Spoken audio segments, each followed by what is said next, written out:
Levanta e Luana Moleque. Paulo Ponte Real. Atenção. Cuidado a partida para o primeiro país do programa. Foi bomada. Perto do mata, toma iniciativa, toma ponta. Vai levando na leitura de vantagem. Confere a verdadeira avançada por dentro. Para tentar para o segundo.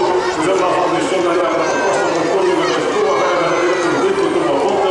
Aí levando de cabeça, pescoço, perto do mata, voltou de fora. E parelhou, dominou, levando cabeça de vantagem. Vera Fernando para o segundo, para a Carolina já encostou em terceiro, em quarto, Chichileiro, Felicité em quinto, passados aos 500 metros finais, preocupada, bem pela primeira colocação, contra a Carolina por fora, controle da velocidade, até que o balão girou na ponta, virou com dois para o Rio, foi por ele bancado, contra a Carolina avançando, já por fora, avança desde a primeira colocação, perto do Matacum, tira o jogo para a na direita, Chichileiro avança pelo centro da pista, opera a Carolina, Chichileiro avançando por dentro da remada, lá existe o balão dentro, por fora, Chichileiro vai resistindo para o lado, e mandou a bola atrás, Covid está virando, faz tumbada na ponta, Covid está virando,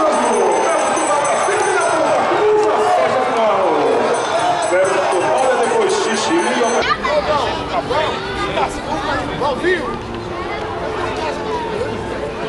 Canal, olha pra foto, canal. Tirei.